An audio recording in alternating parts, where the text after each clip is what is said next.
पूर्णिमा की चुड़ैल बनी रवि की दुल्हन। रवि पूर्णिमा की रात को अपने घर के बाहर खड़ा पूरे चांद की सुंदरता का आनंद ले रहा था। अपने घर के बाहर ही उसने छोटा सा एक बगीचा लगा रखा था और उस बगीचे में एक खूबसूरत झूला था। पास में ही उसका गाना बज रहा था। ठंडी हवा में जल्दी ही रवि को नींद आने लगी और वह झूले पर ही सो गया। वह फिर वही पुराना सपना देखने लगा कि कोई औरत दुल्हन के रूप में उसे बुला रही है और रो रही है। नींद में उसका दिल घबराने लगा और वह बेचैन हो उठा कि अचानक उसे चूड़ियों और पायल की तेज आवाज सुनाई दी, जिससे उसकी आंखें खुल गईं। उसने अपनी नींद से भरी हुई आंखों को खोलकर देखा तो कुछ दूर पर ही उसे एक लड़की लंबे लंबे काले खुले बालों में लाल रंग के कपड़े पहने हुए दिखी। लड़की रवि के काफी नजदीक थी। रवि घबरा कर उठ गया। रवि ने सोचा, इतनी गहरी रात में आखिर कौन है यह लड़की जो इस तरह से अकेले में घूम रही है? क्या इसे डर नहीं लगता? उसने लड़की को आवाज दी और बोला, सुनो, कौन हो तुम? पता है रात के 3 बज रहे हैं। यह घर से बाहर घूमने का समय नहीं है। मेरी सलाह मानो और अपने घर चली जाओ। रवि की बात सुनते ही लड़की रवि की तरफ मुड़ गई।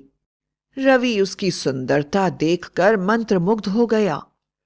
लड़की के काले घने लंबे बाल, बड़ी बड़ी आंखें और माथे पर लगी एक बड़ी सी लाल बिंदी। ऐसा लग रहा था वह स्वर्ग से उतर कर आई है। लड़की ने रवि से कहा, रवि, तुमने मुझे पहचाना नहीं? मैं तुम्ही से तो मिलने आई हूं। कितने साल हुए, तुम्हें कहां कहां नहीं ढूंढा, पर तुम आज मिले हो। अब मैं तुम्हें खोने नहीं दूंगी। क्या मुझे भूल गए हो? मैं तो रोज ही तुमसे सपने में मिलने आती हूं। आज तुम्हारे सामने आई हूं। लड़की की बात सुनकर रवि हैरान हो गया और सोचने लगा, इतनी सुंदर लड़की भला मुझे ढूंढ रही है? रवि ने कहा, मुझे ढूंढ रही हो? मैंने तुम्हें पहचाना नहीं। क्या तुम मुझे अपना परिचय दे सकती हो? लड़की ने रवि के ऊपर एक रहस्य भरी मुस्कुराहट फेंकी और बोली, क्या तुम मुझे भूल गए? याद करो वह रात जब आज से 50 साल पहले हम दोनों कार से जा रहे थे। ऐसी ही पूर्णिमा की रात थी और यही समय मेरे पेट में बहुत दर्द था और तुम कार बहुत तेज चला रहे थे। तुम मुझे समय से अस्पताल पहुंचाना चाहते थे कि अचानक सामने तेज गति से आते हुए एक ट्रक से हमारे कार का एक्सीडेंट हो गया, जिसमें हम दोनों की मौत हो गई। मौत के कुछ साल बाद तुम्हें तो इस घर में जन्म मिल गया, लेकिन मैं तुम्हें ढूंढती रही और ढूंढते ढूंढते आज मैं तुम तक पहुंची हूं और तुम मुझे पहचानने से इनकार कर रहे हो। लड़की की बात सुनकर रवि पूरी तरह से हैरान हो गया और सोचने लगा, यह लड़की कहीं पागल तो नहीं है? मेरी उम्र मात्र 25 साल है और यह कह रही है कि 50 साल पहले हमारा एक्सीडेंट हो गया था। मुझे लगता है यह लड़की पागल है, इसलिए रात के 3 बजे घर से बाहर घूम रही है और इसके घर वालों को कोई भी चिंता नहीं है। रवि ने सोचा, इस लड़की को अक्ल से संभालना होगा। वह बोला, अरे हाँ हाँ, पहचान लिया तुम्हें मैंने। 50 साल पहले हमारा एक्सीडेंट हुआ था जिसमें हम दोनों मर गए थे। चलो अब ऐसा करते हैं कि मैं अपने घर के अंदर जाकर सो जाता हूं और तुम भी अपने घर में सो जाओ। लड़की के बाल अचानक हवा में उड़ने लगे और वह जोर जोर से हंसने लगी। उसके चेहरे का रंग बार बार बदल रहा था। वह जोर से बोली, अच्छा, तो तुम मुझे पहचान गए हो। तो अब घर में जाकर सोने का समय नहीं है, बल्कि वापस अपने घर जाने का समय आ गया है। मैं अभी तुम्हें बस लेकर चलती हूं समय के उस पार जहां मैं रहती हूं, जहां मैं तुम्हारा इंतजार कर रही हूं, हम वहीं पर दूसरी दुनिया बसाएंगे। और ऐसा कहते कहते वह अचानक हवा में उड़ने लगी। यह सब देखकर रवि बुरी तरह से डर गया और भागता हुआ अपने घर के अंदर चला गया। अंदर घुसते ही उसने घर का दरवाजा जोर से बंद कर लिया। लड़की के हंसने की आवाज उसके कानों में अभी तक आ रही थी। अचानक उसने देखा कि पलंग पर सामने ही उसकी दादी बैठी हुई हैं। डर के मारे रवि कांपने लगा, क्योंकि रवि की दादी की मृत्यु हुए 2 साल बीत चुके थे। दादी रवि से बोली, बेटा, तुमने मेरी बहू को पहचाना नहीं। यह तुम्हारे पिछले जन्म की पत्नी है। यह तुम्हारा इंतजार कर रही है। मैं भी तुम्हारे बिना नहीं रह पा रही हूं। मुझे तेरी बहुत याद आ रही है। तू मेरी कितनी सेवा करता था। चल बेटा, चल हमारे साथ। तेरी पत्नी और तेरी दादी, हम दोनों ही तेरा बहुत इंतजार कर रहे हैं। रवि जोर से चीखा और बोला, नहीं नहीं दादी, तुम तो मर चुकी हो। तुम यहां नहीं आ सकती। यह सच नहीं हो सकता। मैंने अपने हाथों से तुम्हारा दाह संस्कार किया था और तुम्हारी हड्डियों को गंगा जल में प्रवाहित किया था। रवि की बात सुनकर दादी बोली, बेटा, मेरी मुक्ति नहीं हुई है।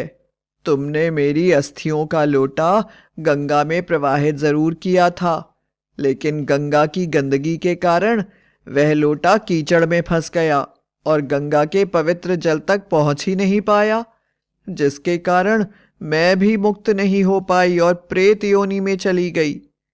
यहीं पर मेरी मुलाकात इससे हुई है और इसकी सारी कहानी सुनने के बाद मुझे पूरा यकीन हो गया है कि तुम इसके पति हो और हम तुमको अपने साथ ले जाए बिना नहीं मानेंगे। दादी की बात सुनकर रवि बोला, दादी, तुम यहां से चली जाओ। इस लोक से जाने के बाद मेरा तुम लोगों से कोई वास्ता नहीं है। लेकिन प्रेत योनि में आने के कारण दादी का शरीर खतरनाक चुड़ैल में बदल गया था और वह अपने हाथों से रवि को पकड़ने के लिए हाथ आगे बढ़ाने लगी। रवि जोर जोर से चीखने लगा और बाहर की तरफ भागा। बाहर उसकी पूर्व जन्म की पत्नी की आत्मा जोर जोर से हंस रही थी।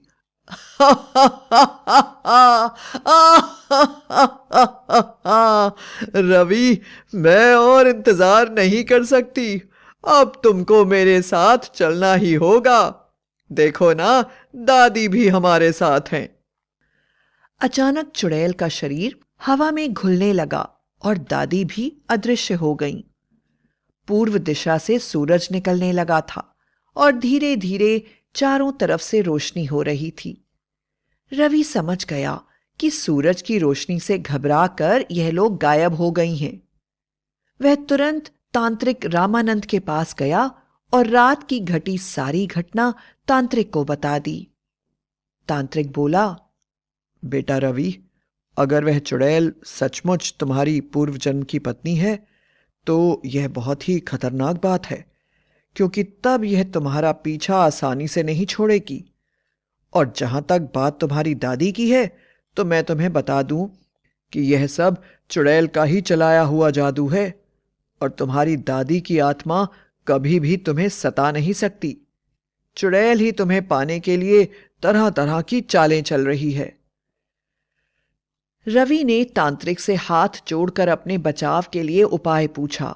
तांत्रिक ने कहा, तुम उसके साथ जाने को तैयार हो जाओ और हिम्मत करके 1-2 दिन उसके साथ रहो और फिर उसको कुछ ऐसा काम करने के लिए कहो जो चुड़ैल के लिए करना नामुमकिन हो, और जब वह काम न कर पाए तो तुम उसे तलाक देने की धमकी दो। तलाक हो जाने के बाद वह तुम्हारा पीछा छोड़ देगी। इसके सिवा कोई उपाय नहीं है जो तुम्हें बचा सके। अगले दिन रात को फिर दुल्हन के रूप में चुड़ैल रवि के पास आ गई और रवि ने बिना किसी आनाकानी के उसके साथ जाना स्वीकार कर लिया। चुड़ैल ने रवि की बहुत सेवा की, उसके लिए अच्छे से अच्छे खाने और कपड़े की व्यवस्था करी। 2 दिन के बाद ही करवा चौथ का त्योहार आया और रवि ने चुड़ैल से कहा, सुनो, तुम मेरी पत्नी हो ना? इतने सालों से तुम मेरा इंतजार कर रही थी। मैं चाहता हूं कि तुम मेरे लिए करवा चौथ का उपवास रखो और भगवान से पूजा करके मेरी लंबी उम्र की प्रार्थना करो। चुड़ैल यह सुनकर हैरान रह गई और बोली, मैं पूजा नहीं कर सकती। इस बात पर पहले से बनाई हुई योजना के अनुसार रवि ने कहा, अगर तुमने पूजा नहीं करी तो मैं तुम्हें तलाक दे दूंगा। जिस पर चुड़ैल को रवि पर बहुत गुस्सा आ गया और उसने इनकार कर दिया।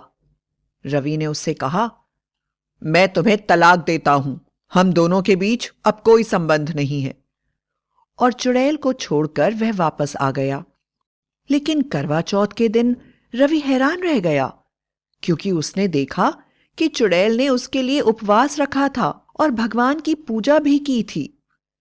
चुड़ैल ने रवि को खाने के लिए प्रसाद दिया और बोली, प्रिय रवि, मैं जानती हूं कि तुम मुझे अपनी पत्नी नहीं समझते, लेकिन मैं तुम्हें बताना चाहती थी कि मैं सचमुच तुम्हारी पत्नी हूं। तुम्हारे कहे अनुसार मैंने उपवास भी रखा है और पूजा भी कर ली है। भगवान की मूर्ति को छूने के कारण मुझे मोक्ष की प्राप्ति हो गई है और अब मैं हमेशा के लिए तुम्हें छोड़कर जा रही हूं। लेकिन इस प्रसाद को खाने के बाद तुम्हें अपना पूर्व जन्म याद आ जाएगा और तुम मेरे बारे में सब कुछ समझ जाओगे। यह कहकर चुड़ैल वहां से गायब हो गई और फिर कभी भी किसी को नजर नहीं आई। लेकिन इसके बाद रवि हमेशा के लिए पागल हो गया, क्योंकि चुड़ैल के दिए हुए प्रसाद को खाने के बाद उसकी पूर्व जन्म की याददाश्त वापस आ गई और उसको पता चल गया कि चुड़ैल वास्तव में उसकी पत्नी थी, जो सदियों से उसका इंतजार कर रही थी। वह जगह जगह उसका नाम लेकर चिल्लाता रहता, लेकिन वह कभी लौट कर नहीं आई। रवि पूरी तरह से पागल हो गया और एक दिन उसने एक कुएं में कूदकर आत्महत्या कर ली और प्रेत बन गया और हमेशा के लिए अपनी पत्नी से जा मिला। इस तरह पूर्णिमा की चुड़ैल और रवि प्रेत का मिलन हो गया।